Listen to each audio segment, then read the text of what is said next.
Bonjour, nous allons pouvoir démarrer cette présentation avec une petite introduction qui permettra à tout le monde d'arriver. J'espère que vous m'entendez tous bien, sinon signalez-le moi dans les questions ou le chat pour que je sois sûre que techniquement tout fonctionne. Ce matin, nous avons prévu de vous présenter les mécanismes pour faire face aux événements imprévisibles en raison de l'actualité. Donc, c'est un nouveau webinaire du service juridique. On reprend nos cycles d'organisation de webinaires. Donc, au regard de l'actualité brûlante et des crises successives qui frappent le monde actuellement, il nous a paru nécessaire de refaire le point. On avait déjà fait un webinaire en 2020 sur la thématique de la force majeure. Mais là, il nous a semblé important de rappeler les principes juridiques et puis aussi de coller au plus près de la jurisprudence et de l'actualité. Donc, nous allons refaire le point sur les outils juridiques dont disposent les entreprises françaises dans le cadre de leurs relations contractuelles. Et vous pourrez bien sûr poser vos questions sur le chat ou dans l'onglet questions et on y répondra toutes les deux à la fin de l'intervention. Donc, ce webinaire est animé par ma collègue juriste Anne-Valérie Desrandager et donc par moi-même. Vous l'entendrez, vous la verrez juste par la suite. En raison de la crise sanitaire et maintenant à présent du conflit ukrainien, de nombreuses entreprises sont confrontées à des difficultés dans l'exécution de leurs contrats. Il s'agit notamment des retards de livraison, des difficultés de paiement, des difficultés d'approvisionnement ou l'augmentation du prix des matières premières ou toutes ces problématiques cumulées. Donc, ces difficultés vont sans aucun doute générer des litiges en matière contractuelle entre les co-contractants. Et le droit français prévoit donc deux mécanismes permettant tout particulièrement d'appréhender ces événements imprévisibles qui surviendraient en cours d'exécution du contrat et qui en rendraient l'exécution impossible ou excessivement onéreuse. Il s'agit donc de la force majeure et de l'imprévision. Les parties disposent par ailleurs de la faculté de prévoir des stipulations contractuelles pouvant être mises en œuvre dans ces circonstances et on verra que c'est vraiment un aspect juridique primordial dans ces cas de figure.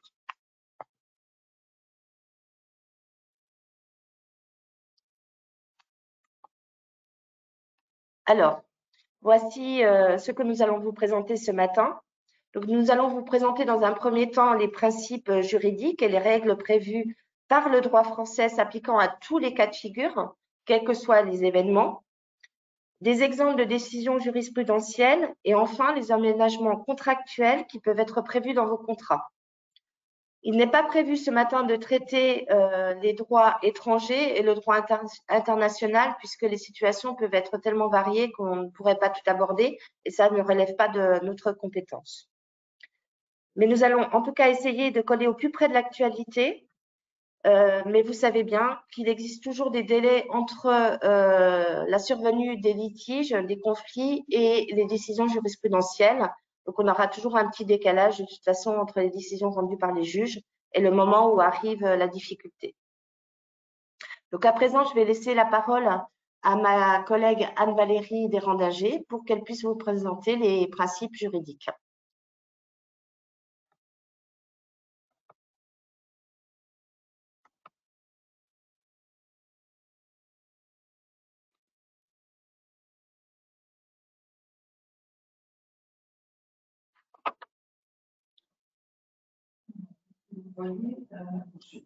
Oui.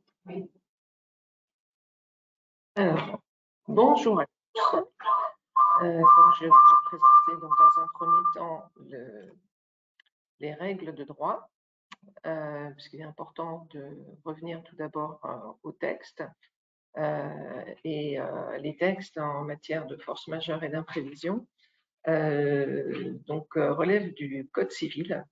Et donc, on va commencer par expliquer les règles de droit relatives à la force majeure. Donc, c'est l'article 1218 du Code civil qui nous donne les conditions d'application et les effets de la force majeure. Donc, là, on va tout d'abord lire tout simplement le début de l'article 1218 du Code civil.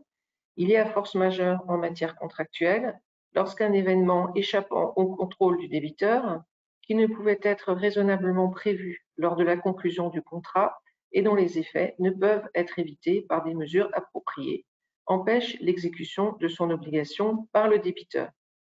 Donc là, on a toutes les conditions d'application qui sont nécessaires pour qu'on puisse parler de force majeure.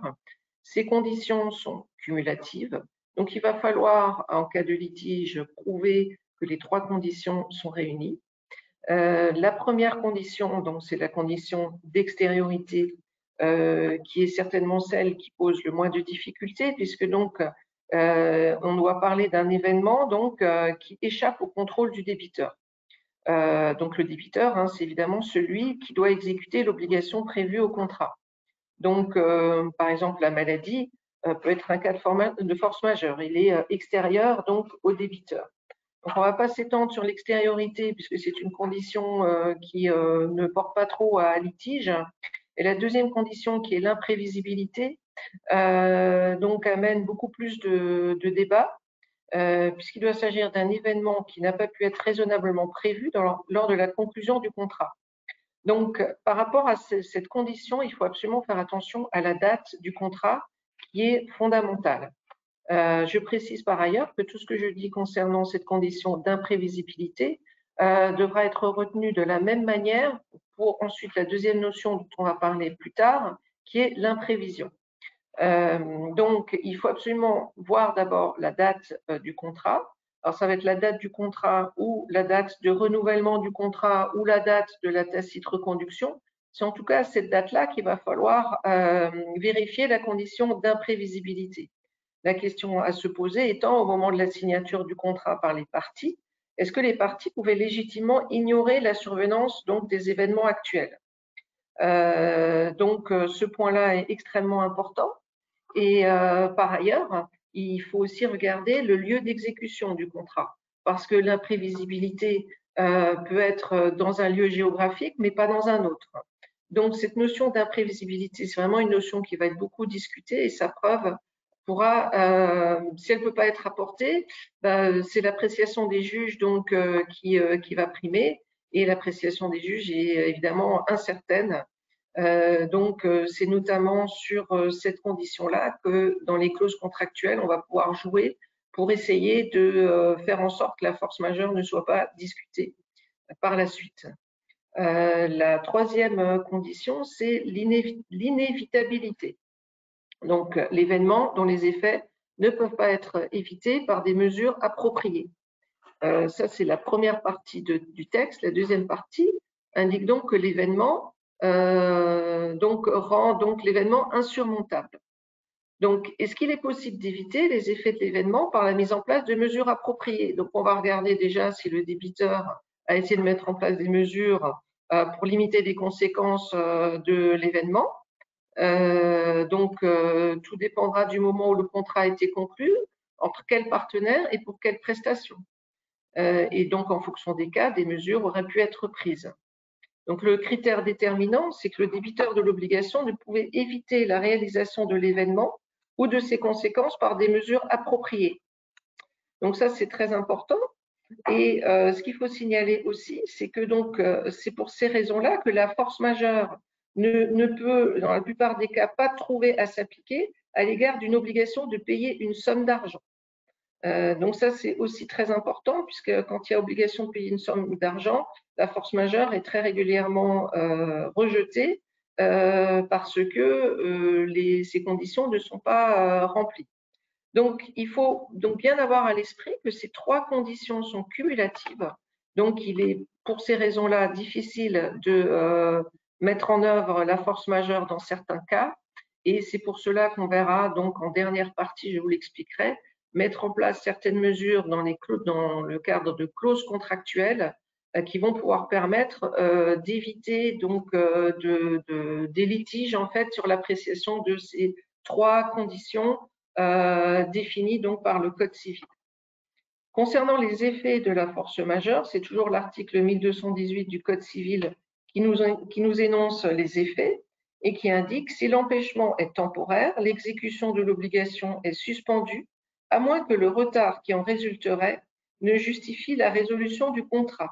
Si l'empêchement est définitif, le contrat est résolu de plein droit et les parties sont libérées de leurs obligations. Donc là, il y a plusieurs choses à voir. Donc déjà, si l'empêchement est temporaire, donc l'exécution de l'obligation est suspendue. Ça veut dire qu'on part du principe que l'obligation pourra être exécutée, que le débiteur pourra exécuter son obligation, mais pas pour le moment en raison d'un événement de force majeure. Donc, on suspend l'exécution du contrat. Après, si la suspension de l'exécution du contrat fait que l'obligation du débiteur, si elle est exécutée quelques mois après, enlève tout sens au contrat, à l'intérêt du contrat, on va pouvoir aussi décider de la résolution du contrat. Si cet empêchement temporaire fait que l'exécution de l'obligation n'a plus de sens si elle est faite en retard. Après, si l'empêchement il est définitif, le contrat, lui, va être résolu de plein droit et donc les parties sont libérées de leurs obligations. Et à ce moment-là, les conséquences, c'est que le débiteur de l'obligation contractuelle, on ne pourra pas mettre en jeu sa responsabilité. Et on ne pourra pas non plus l'obliger à exécuter de manière forcée son contrat. Alors, je m'aperçois que je n'ai pas passé la diapo suivante et que je n'y arrive pas. Ah si, voilà. Donc voilà, là vous avez la diapo qui correspond à ce que je viens de vous dire sur les effets de la force majeure. Donc les effets, c'est bien soit une obligation d'exécution qui est suspendue temporairement si l'empêchement est temporaire, soit une résolution du contrat si l'empêchement d'exécuter le contrat est définitive. Donc ça, c'est les effets de la force majeure. Et donc, évidemment que c'est les juges qui vont pouvoir tirer toutes les conséquences de ces effets en cas de litige. Alors, maintenant, nous allons voir les règles légales prévues pour l'application de la notion d'imprévision. Donc, c'est toujours le Code civil qui nous donne le principe et les conditions d'application de ce mécanisme de l'imprévision. Alors, en préambule, je tiens à vous dire que l'imprévision est une notion qui est beaucoup plus récente que la force majeure, puisque l'imprévision ne peut concerner que les contrats qui ont été conclus après l'entrée en vigueur de l'imprévision, c'est-à-dire après le 1er octobre 2016. Donc, tous les contrats qui sont plus anciens ne peuvent pas bénéficier de ce mécanisme de l'imprévision. Donc, ceci étant dit, il faut nouveau qu'on reparte de l'article du Code civil, l'article 1195 du Code civil, qui est en deux phases, je dirais. La première qui énonce la définition et les conditions, et la deuxième phase qui indique les conséquences. Donc, si un changement de circonstance imprévisible lors de la conclusion du contrat rend l'exécution excessivement onéreuse pour une partie qui n'avait pas accepté d'en assumer le risque, celle-ci peut demander une renégociation du contrat à son co-contractant. Elle continue à exécuter ses obligations durant la renégociation. En cas de refus ou d'échec de la renégociation, les parties peuvent convenir de la résolution du contrat à la date et aux conditions qu'elle détermine, ou demander d'un commun accord au juge de procéder à son adaptation, à défaut d'accord dans un délai raisonnable.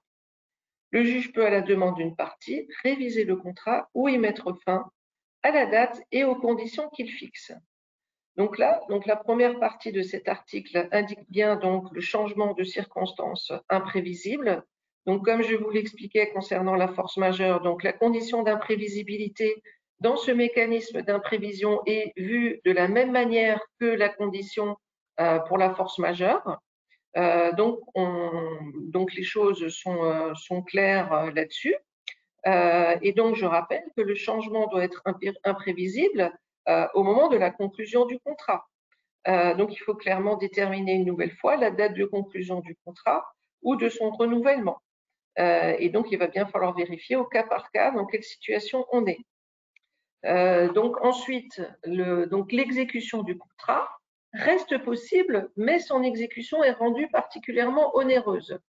Donc là, vous voyez déjà que on s'achemine vers une exécution du contrat qui va continuer dans le temps. On ne va pas pouvoir résoudre le contrat si la condition d'imprévision est remplie, comme c'est le cas de la force majeure.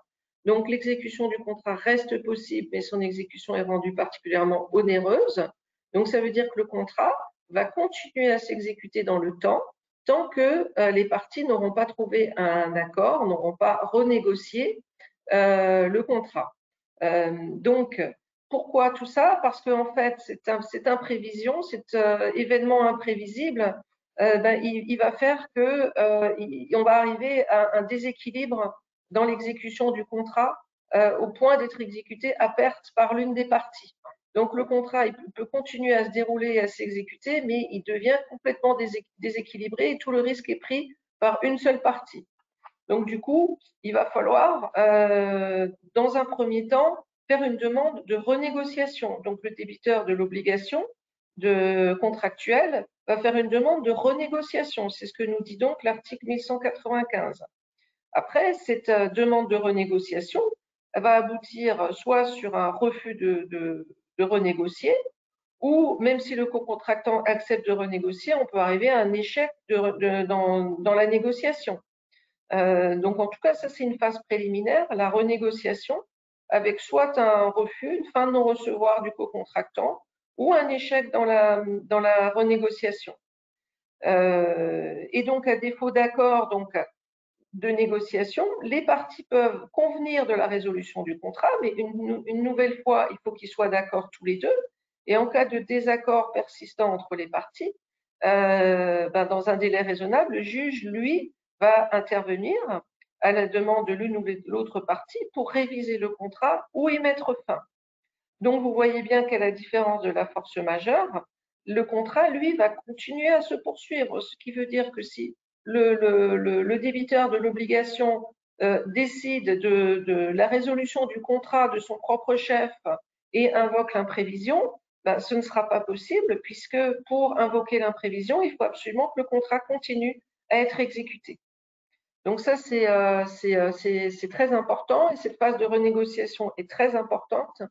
Et donc, ce qui permet de mettre en lumière donc l'importance de l'amiable, parce que évidemment, après, l'aléa judiciaire, on le connaît et on ne sait pas comment est-ce que cela va aboutir si le litige est porté devant les juges.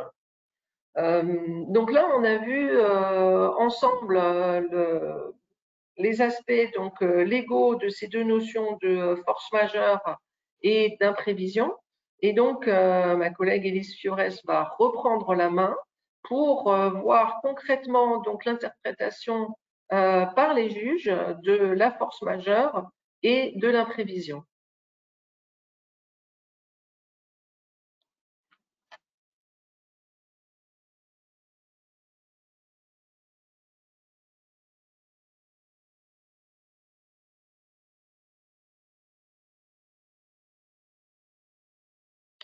Voilà, donc nous allons effectivement à présent illustrer les principes qui viennent d'être vus par Anne-Valérie en vous présentant des cas concrets qui ont été vus par les juges. Alors, nous avons fait le choix de vous présenter d'abord les décisions qui ont pu être rendues avant la survenue de l'épidémie, donc des décisions jurisprudentielles un peu plus anciennes, mais qui s'appliquent à tous les cas de figure, et celles qui ont été rendues au courant de ces 2 dernières années.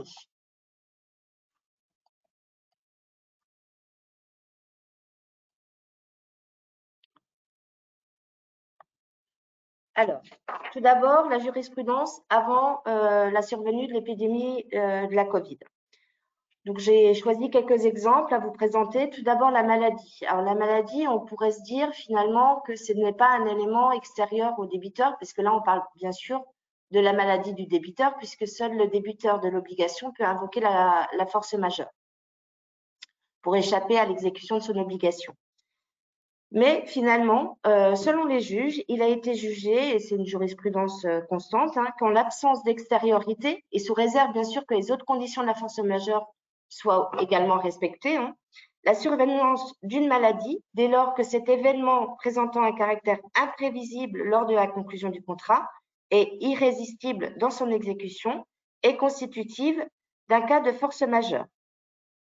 Néanmoins, on a eu un autre cas d'espèces de jurisprudence en 2017, donc c'est un arrêt relativement récent, dont les faits étaient les suivants. Donc, des clients d'un hôtel spa ont été déboutés dans une affaire jugée en 2017, donc de leur demande de reconnaissance de l'existence de force majeure. En fait, donc ces époux avaient réservé un voyage d'une durée relativement longue, je crois que c'était 3 semaines de mémoire. Au milieu de ce séjour, l'époux est tombé malade, a dû être hospitalisé en urgence. Et donc, sa conjointe est restée encore quelques jours dans l'hôtel et a dû partir au bout de quelques jours. Suite à cela, le couple a demandé la résolution du contrat donc, par la suite et donc le remboursement de la réservation pour la période où ils n'ont pas pu profiter de l'hôtel en raison de la maladie de l'époux. Les juges ont refusé cette demande et au motif qu'ils étaient créanciers de l'obligation de l'hôtel en fait et qu'ils n'étaient pas les débiteurs. C'est-à-dire qu'eux avaient déjà exécuté leur obligation, ils avaient déjà payé. L'hôtel avait lui-même exécuté son obligation en leur délivrant une chambre conforme à la réservation. Et de ce fait, les juges ont considéré qu'on n'était pas dans un cas de force majeure. Donc, vous voyez bien qu'il faut vraiment analyser au cas par cas et selon les circonstances si l'événement remplit bien les conditions de force majeure ou pas. Donc, c'est vraiment dans le détail et très difficile à considérer. La grève, ensuite, donc elle est souvent prévue dans les clauses de force majeure. Si elle est générée par suite d'une décision politique qui échappe à l'employeur, elle peut être reconnue comme un cas de force majeure si, bien sûr, elle remplit toutes les conditions. Par contre, si la grève est déclenchée par une décision prise de l'employeur, à ce moment-là, elle ne sera pas reconnue comme un événement de force majeure puisque la condition de l'extériorité fera défaut. L'incendie, à présent, donc les juges ont pu donner gain de cause à une entreprise dont un incendie avait détruit totalement les locaux et les machines utilisées pour l'exploitation de l'activité. Donc, je cite les juges. Il résulte des constatations des juges du fond que l'incendie avait détruit totalement des locaux ainsi que les machines utilisées pour les besoins de la société, ce qui constituait un cas de force majeure entraînant la cessation durable de l'entreprise, donc vraiment dans l'impossibilité de pouvoir exécuter ses obligations, de telle sorte que l'employeur n'était pas tenu de verser les indemnités de rupture ni de réembaucher le salarié. Donc ça, c'est un cas en droit social, mais ça pourrait s'appliquer à d'autres cas en droit des affaires. Donc les intempéries à présent, donc là, on a un cas où les juges ont reconnu l'existence de la force majeure dans le cas de fortes chutes de neige collante qui ont pu entraîner des interruptions de fourniture de courant. Et puis un autre cas où un hôtel avait été détruit en partie par un cyclone, mais ça ne rendait pas impossible la reprise de l'exploitation de l'hôtel et de ce fait, ça ne pouvait pas justifier le licenciement de tous les salariés. Donc vous voyez bien que pour un même événement, finalement, ou une même catégorie d'événements, eh bien parfois la force majeure est reconnue, parfois elle n'est pas reconnue, puisqu'on va étudier de façon approfondie toutes les autres conditions qui doivent être remplies. C'est bien une appréciation au cas par cas et selon les circonstances. Donc, nous allons voir à présent comment les juges ont pu analyser les cas de force majeure et d'imprévision d'ailleurs en période de Covid. Alors, on n'a pas encore beaucoup de jugements rendus en droit des affaires ou en matière contractuelle pendant cette période puisqu'on a peu de recul. Néanmoins, les litiges portant sur le bail commercial ont été l'exception. On a eu un grand contentieux. De nombreux contentieux sont apparus dès la fin de la première période d'état d'urgence, en septembre 2020 en fait, puisqu'à partir de septembre 2020, les bailleurs pouvaient à nouveau actionner la clause résolutoire.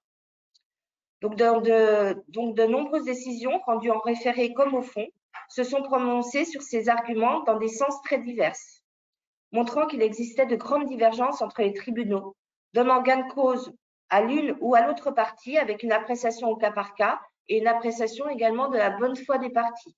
Donc, les juges se sont attachés de façon générale à regarder s'il y avait eu des tentatives de l'une ou de l'autre des parties de négocier une suspension des loyers, un paiement, un report, des loyers moins élevés, etc.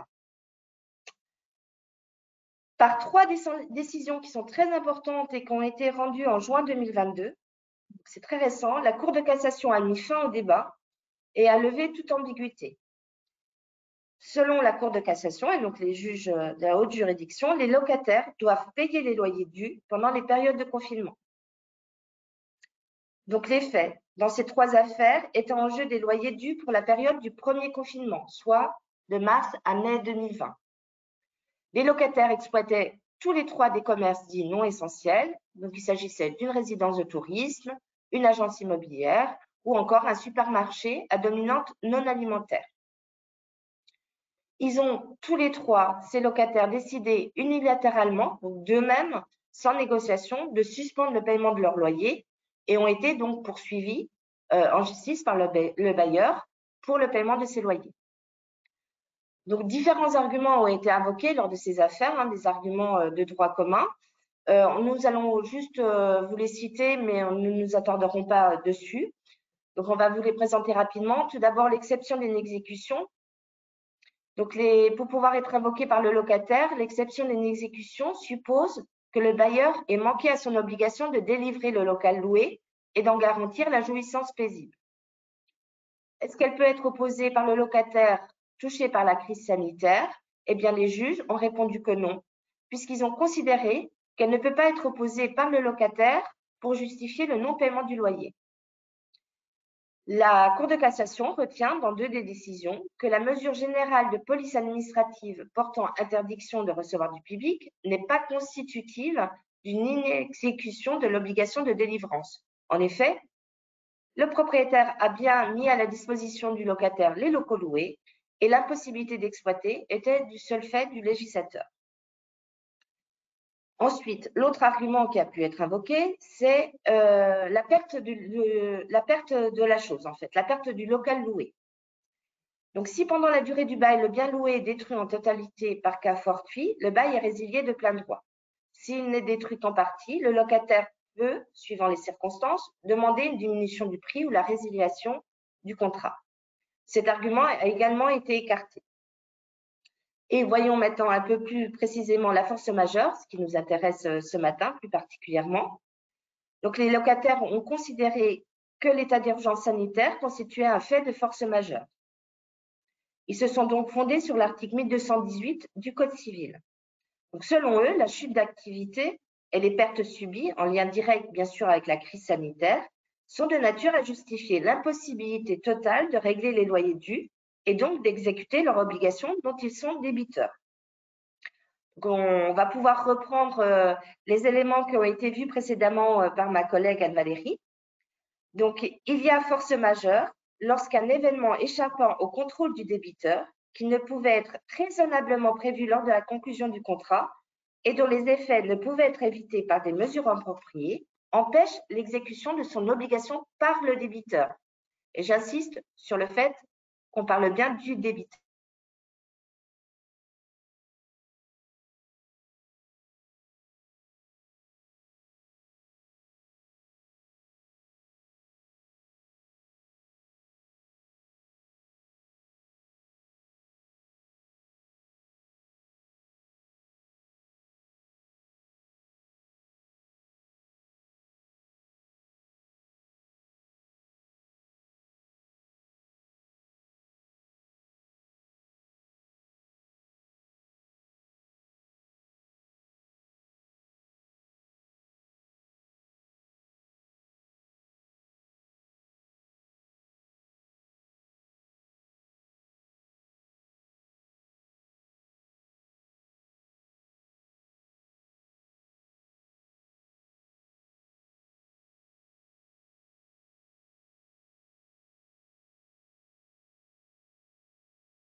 par un communiqué de presse, ce qui est plutôt rare.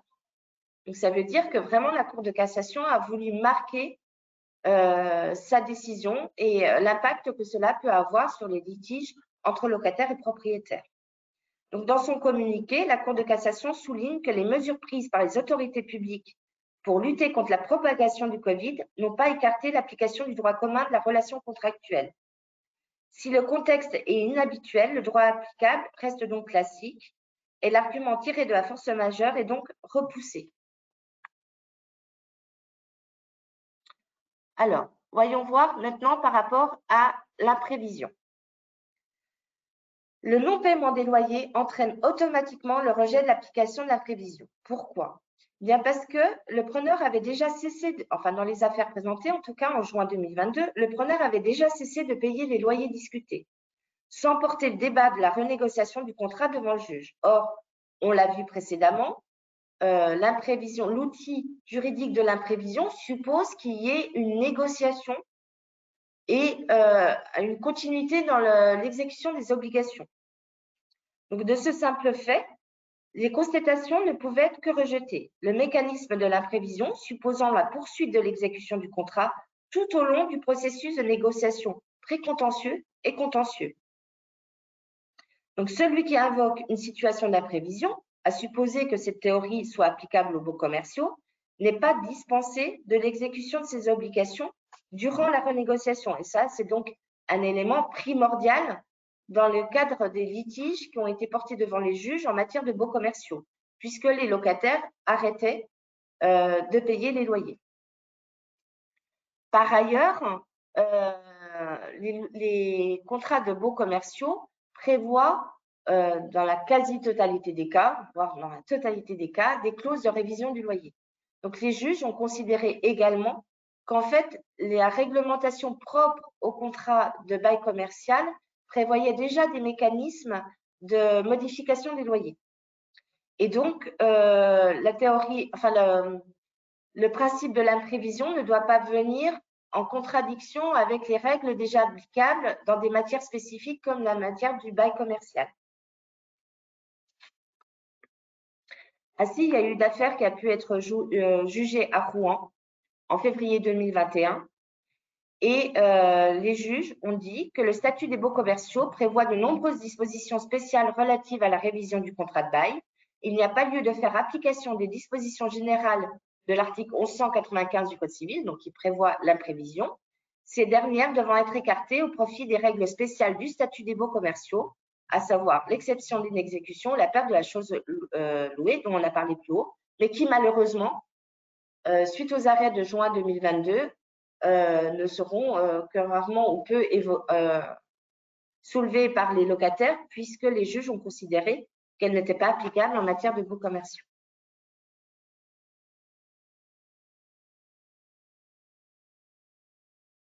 Voyons à présent comment est-ce qu'on peut réagir par rapport aux relations contractuelles et la crise et la guerre en Ukraine qui sévit actuellement. Alors là aussi, il faut distinguer plusieurs situations. Tout d'abord, certaines entreprises ne pourront plus exécuter leurs contrats, puisque les contrats vont relever du périmètre des mesures restrictives prises par le Conseil de l'Union européenne. Pour rappel, ces sanctions historiques dans l'histoire de l'Union européenne sont particulièrement larges puisqu'elles concernent non seulement des mesures de gel des avoirs et des ressources, mais aussi des interdictions d'exporter et de vendre certains produits en Russie.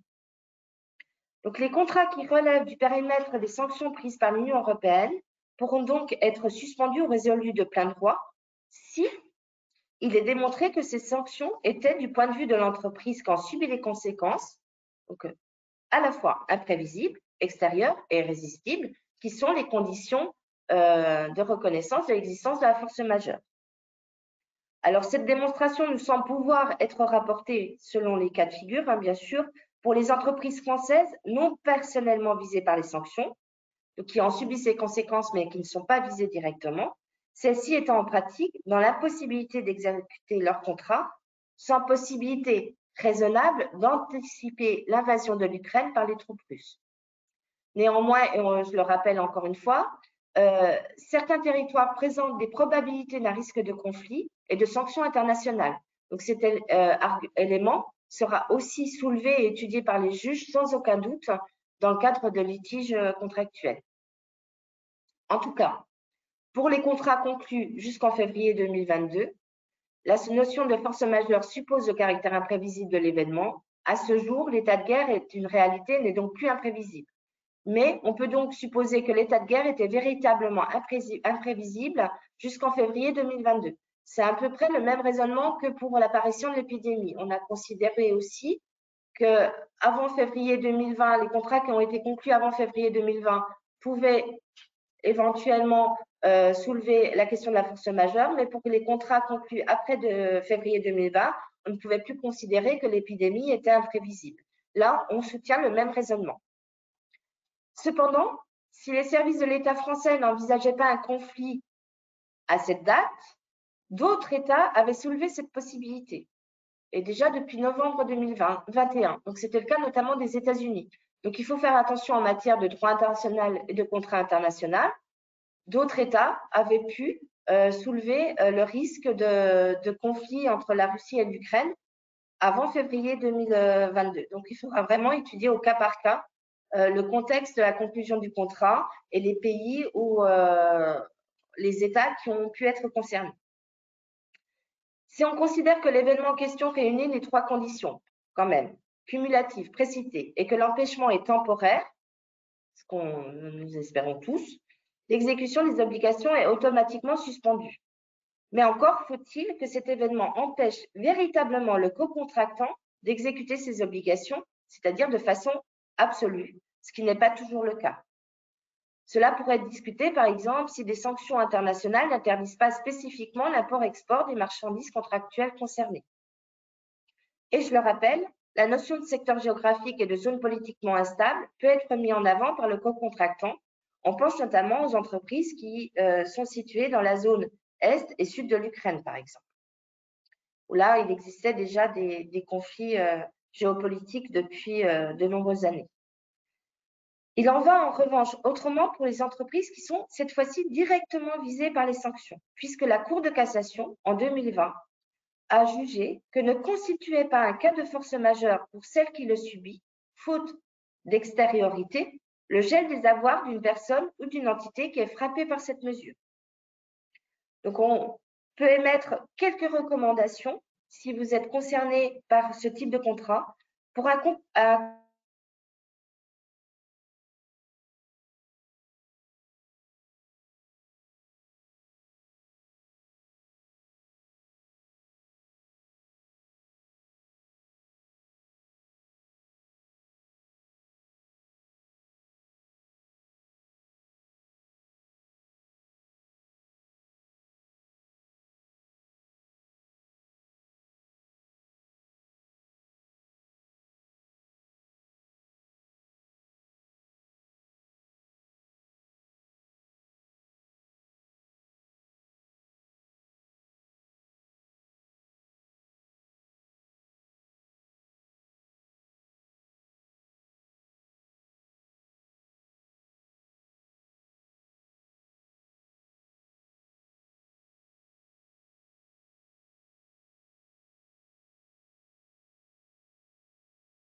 Là, c'est bon? Oui, c'est bon. Excusez-moi, on a eu une petite coupure de courant. Donc, a priori, c'est rétabli et on m'entend. Donc, je reprends juste, j'en étais aux recommandations. Donc, pour un contractant lié à un partenaire ukrainien ou russe, empêché d'exécuter ses obligations contractuelles en raison de la crise géopolitique actuelle, ou pour une relation contractuelle qui est impactée par les difficultés qu'on a présentées précédemment, il est recommandé de regarder précisément dans son contrat quelle est la loi applicable, puisque là, on ne raisonne que par rapport au droit français, bien que d'autres systèmes juridiques ont évidemment des concepts équivalents à la force majeure, qui pourra, le cas échéant, être invoqué selon la loi applicable. Si une clause spécifique à la force majeure existe, puisqu'on le verra par la suite, ces clauses sont aménageables. Donc, on peut les restreindre ou les élargir, en tout cas en termes d'application de la force majeure. Si une telle clause n'existe pas et que la loi française est choisie, c'est donc l'article qu'on a cité précédemment, 1218 du Code civil, qui trouvera à s'appliquer par défaut. De notifier également par écrit dans tous les cas et très rapidement à son co-contractant la survenance de l'événement constitutif de force majeure. Et en cas de clause dédiée, il conviendra de suivre scrupuleusement les modalités de notification prévues dans la clause. Il est envisageable également que le contractant ne soit pas littéralement empêché d'exécuter le contrat, mais seulement en grande difficulté pour l'exécuter. Et dans ce cas de figure, on pourrait remettre en cause l'application de l'article 1218. Quoi qu'il en soit, on vous recommande fortement de tenter de négocier avant tout et en soulevant les arguments liés à la force majeure. S'agissant par ailleurs des entreprises dont le contrat ne relève pas à proprement parler des sanctions prises par l'Union européenne, mais qui sont touchées indirectement, elles pourraient également subir les conséquences de ce conflit. On pense évidemment ici au renchérissement des produits indispensables à l'exercice de certaines activités, parmi lesquelles le gaz, les engrais, les céréales ou encore les composants électroniques, et on en oublie, donc il y en a beaucoup d'autres. Si ce surcoût n'est pas de nature à caractériser une impossibilité au sens de la notion de force majeure, c'est-à-dire qu'on peut toujours trouver des moyens de se fournir autrement, il pourra à notre sens être invoqué dans le cadre d'une action en révision pour imprévision, puisque ça peut augmenter le coût du contrat. S'agissant de la guerre en Ukraine, on peut hélas craindre qu'elle aboutisse à rendre l'exécution de certains contrats bien trop chers en fait pour certains co-contractants dont les sources d'approvisionnement ne sont pas substituables facilement. Donc, il nous semble essentiel que ces entreprises demandent dès à présent une renégociation du contrat, donc de manière amiable, bien sûr, et ce, dans la mesure où il s'agit là d'une étape indispensable avant la saisine d'une juridiction susceptible de réviser le contrat ou d'y mettre fin. D'où l'importance, vous l'avez bien compris, de l'insertion et de la bonne rédaction des clauses contractuelles relatives à la force majeure, l'imprévision et la révision des prix, ce que nous allons bien sûr aborder par la suite. Alors, je voudrais juste faire un petit focus sur le cas des marchés publics, puisqu'une circulaire a été prise en mars 2022, le 30 mars 2022. Elle a été publiée sur le Légifrance. Vous pouvez donc la retrouver facilement concernant les marchés publics. En effet, la hausse exceptionnelle du prix de certaines matières premières et les pénuries induites par la guerre peuvent affecter les conditions d'exécution des contrats, qu'il s'agisse du choix initial des matériaux, des différents surcoûts liés à l'augmentation des prix des matières premières, de l'adaptation des quantités ou voire même des délais contractuels qui s'allongent. Une circulaire donc a été adoptée. Elle se nomme circulaire relative à l'exécution des contrats de la commande publique dans le contexte actuel de hausse des prix de certaines matières premières. Il est demandé dans cette circulaire, en fait, aux acheteurs de l'État de mettre en œuvre les leviers juridiques permettant d'atténuer les effets des aléas économiques qui peuvent affecter certaines matières premières. Et donc, dans l'exécution des contrats publics, et ainsi d'aider les entreprises à poursuivre l'exécution de leurs contrats dont l'équilibre financier serait éventuellement bouleversé par la dégradation des conditions économiques. Il est également demandé aux collectivités locales et aux établissements publics de suivre les mêmes recommandations.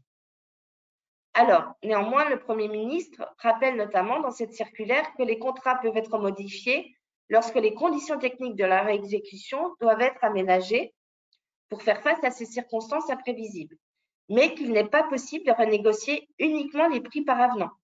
Donc, la discussion doit porter sur d'autres obligations que juste l'obligation du prix. En revanche, si le principe de continuité du service public exige que le co-contractant poursuive l'exécution du contrat sans modification des clauses contractuelles, il est possible alors de faire jouer la théorie de l'imprévision, qui est semblable à celle qu'on connaît en droit privé et qu'on vous a présentée avant, qui permettrait cette fois-ci d'indemniser le co-contractant au titre des charges extra-contractuelles bouleversant l'équilibre du contrat. Donc, la circulaire apporte des précisions sur les modalités de calcul et de versement de cette indemnité pour charges extra-contractuelles. Il est également demandé, comme déjà cela avait pu être fait en juillet 2021, aux acheteurs publics de ne pas appliquer les pénalités contractuelles tant que les titulaires sont dans la possibilité de s'approvisionner dans des conditions normales. Ainsi, la reconnaissance des faits d'imprévision est conditionnée par l'existence d'une situation extérieure aux parties, donc c'est le même système qu'en droit privé, et imprévisible au moment de la passation du contrat. Donc, même si cela ne devrait pas être trop discuté sur le fait que la guerre en Ukraine puisse être une condition extérieure, ça ne suffira pas à déclencher le mécanisme de l'imprévision. L'entrepreneur devra également prouver que cet événement a bouleversé l'économie du contrat. Donc, juste un simple manque à gagner, enfin, entre guillemets, hein, puisque ça peut être très pénalisant pour l'entreprise, mais néanmoins, un simple manque à gagner n'est pas suffisant. Donc, une juridiction a ainsi estimé qu'un surcoût de 7% du montant du marché ne pouvait, dans les circonstances de l'espèce, être regardé comme ayant entraîné un bouleversement de l'économie du marché qui seul aurait pu ouvrir droit à l'indemnité. Donc, cette notion de bouleversement est vraiment laissée à l'appréciation du juge, au cas par cas, compte tenu des charges nouvelles qui pèsent sur le contrat et du fait de l'augmentation exceptionnelle des coûts des matières premières et au regard aussi des preuves que peut apporter l'entreprise. Donc, à présent, nous allons aborder les clauses qui pourraient être aménagées. Je vais laisser la parole à nouveau à ma collègue.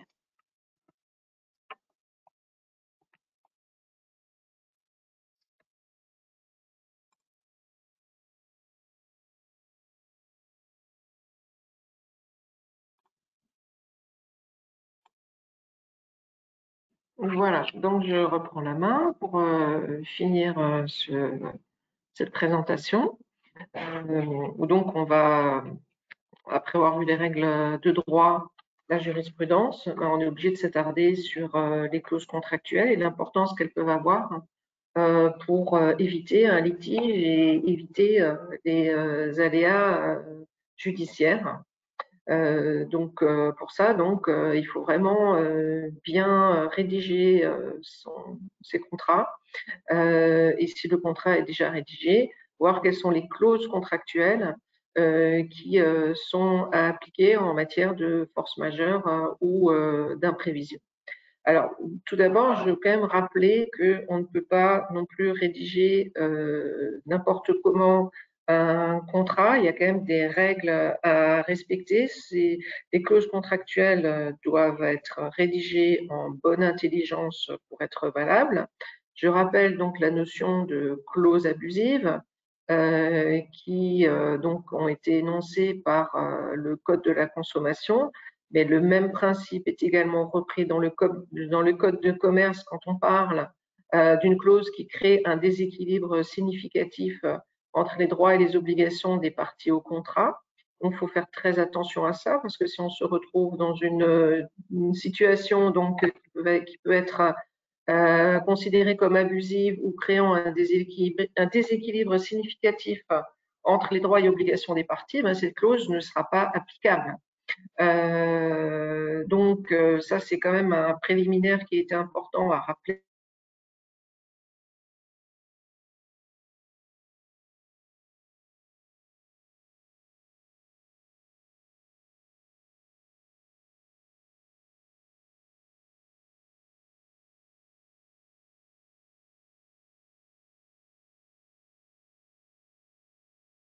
À modifier la définition légale que je vous avais indiquée, afin de restreindre ou d'étendre, par exemple en indiquant expressément que la condition d'imprévisibilité n'est pas requise.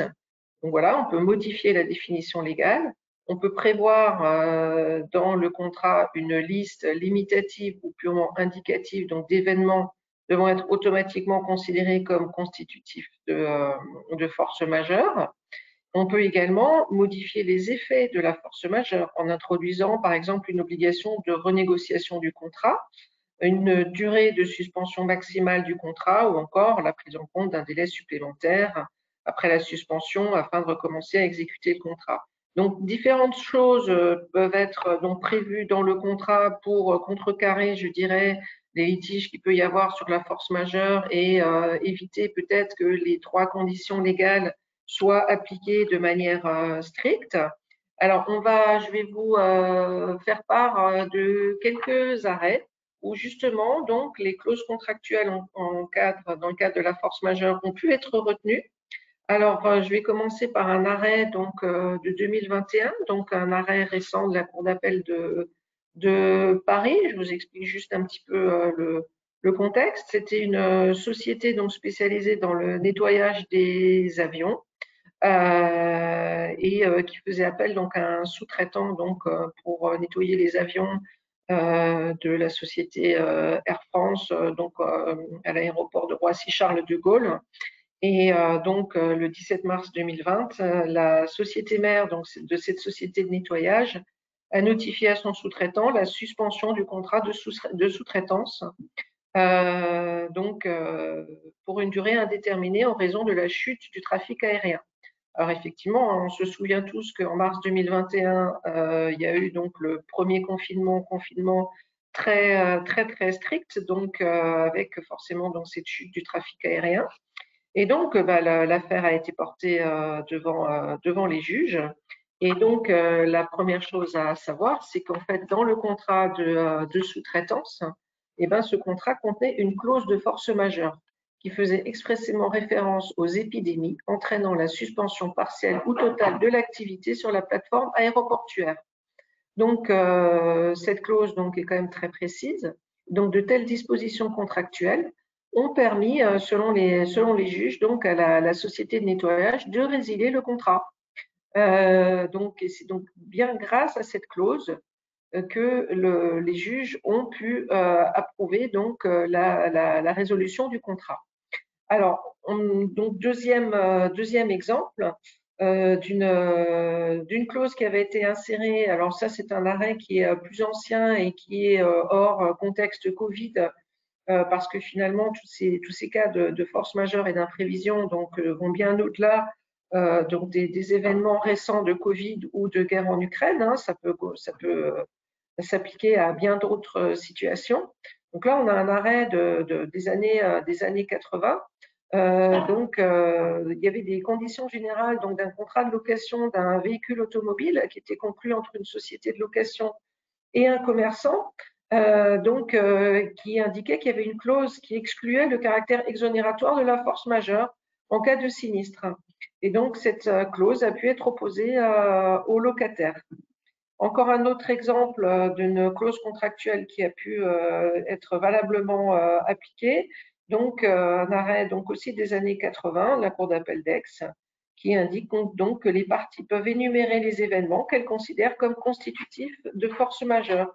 La seule survenance de l'événement visé constitue la force majeure sans qu'il y ait lieu de rechercher, comme il est de règle pour la force majeure prévue par la loi, si le fait a été irrésistible. Donc, vous voyez que le fait de lister donc un événement de force majeure comme un événement comme étant un cas de force majeure permet l'application de ce mécanisme de force majeure sans se préoccuper de savoir si finalement les trois conditions cumulatives énoncées par le Code civil sont remplies.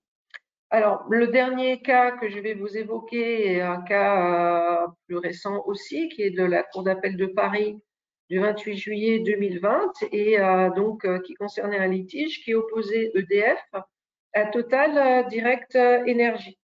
Alors, la société Total Direct Energy donc, avait suspendu le contrat la liant à EDF, par lequel elle s'est engagée à lui acheter un volume d'énergie déterminé à l'avance en fonction des prévisions de consommation de ses clients à un prix fixé par arrêté également à l'avance.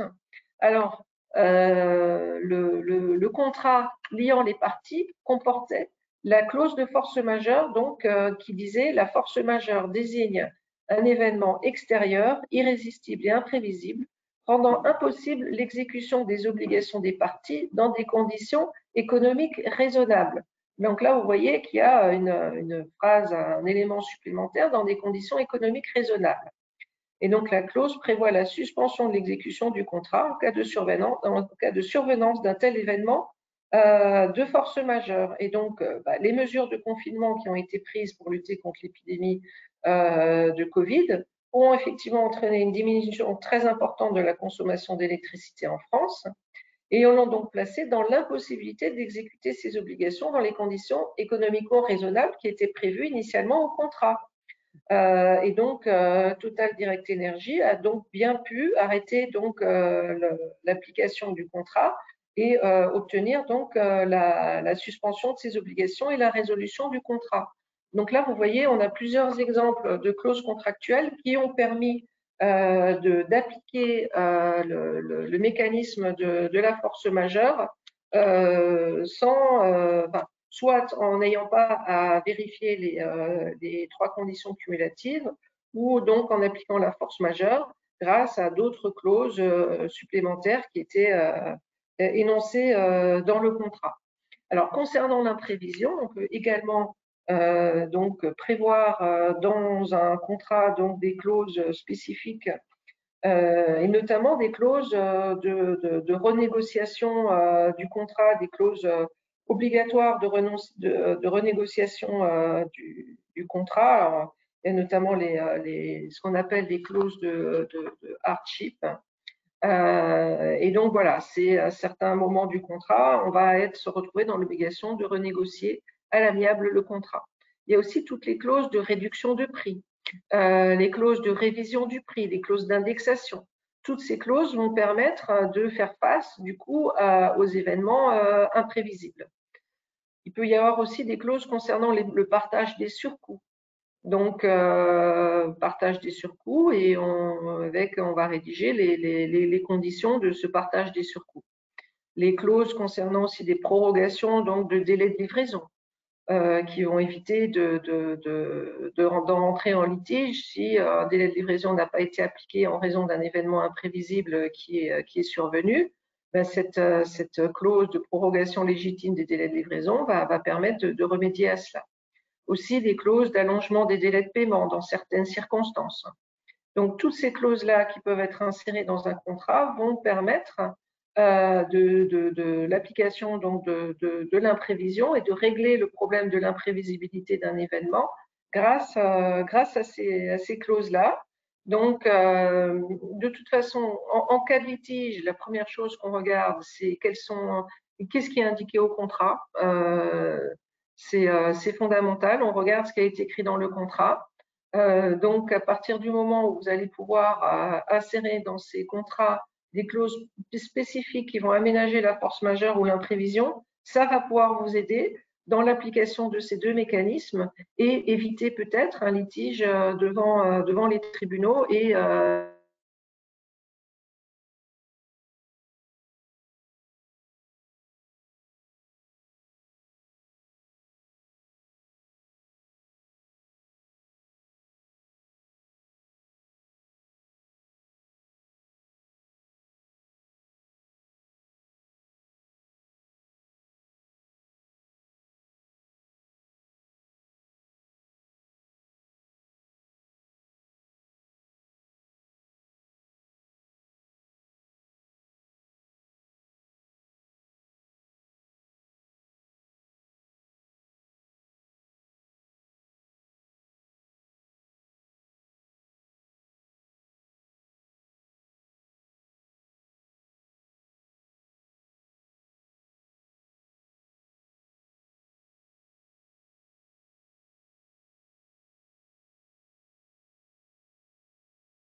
de toute façon, nous avons fini toutes les deux de vous exposer donc tout ce qu'on voulait voir avec vous concernant donc ces deux mécanismes de force majeure et d'imprévision, donc faire face aux événements actuels.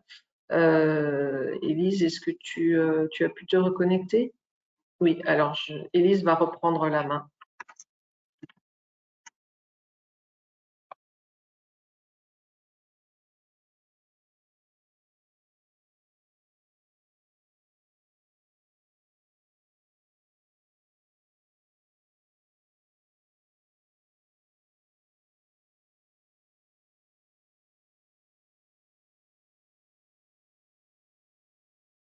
Voilà, je vous prie de m'excuser parce qu'a priori, j'ai un petit souci de connexion avec mon ordinateur, mais on arrive à la conclusion, donc ça posera pas de souci. Je ne vais pas vous retenir encore très longtemps, juste vous dire que si vous avez des questions, vous pouvez bien sûr les poser, soit oralement, soit par écrit, comme vous le souhaitez. Je vais faire le point juste à l'instant sur les questions que vous auriez à poser. En attendant, pour vous laisser aussi un peu le temps de peut-être poser vos questions, je voulais juste vous présenter la cellule de soutien pour les entreprises qui rencontrent des difficultés. Donc, une difficulté, ça peut être la perte d'un client en raison des événements qui frappent aujourd'hui le monde ou en raison de la pandémie. Ça peut être des difficultés contractuelles aussi. Donc, en tout cas, n'hésitez pas à nous contacter, à contacter le service juridique qui gère cette cellule de soutien.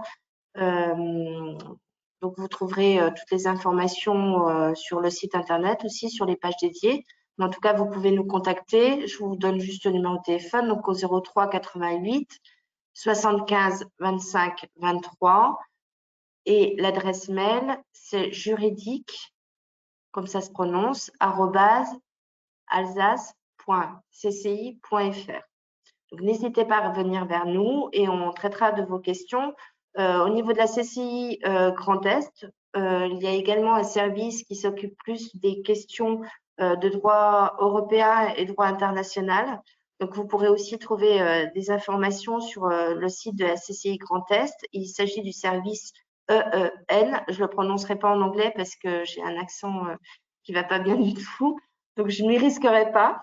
Mais en tout cas, voilà, sachez que nous avons aussi la possibilité de vous réorienter, en tout cas, vers ce service et vers nos collègues qui sont en charge de ces questions plus internationales et européennes, qui est un service composé également de juristes. Donc, voilà, donc je vais juste vérifier si vous avez des questions ou pas. Donc, a priori, il n'y a pas de questions.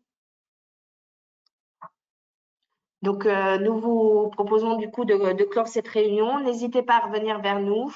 Vous êtes les bienvenus. On regardera toutes vos questions. On étudiera avec vous toutes vos questions.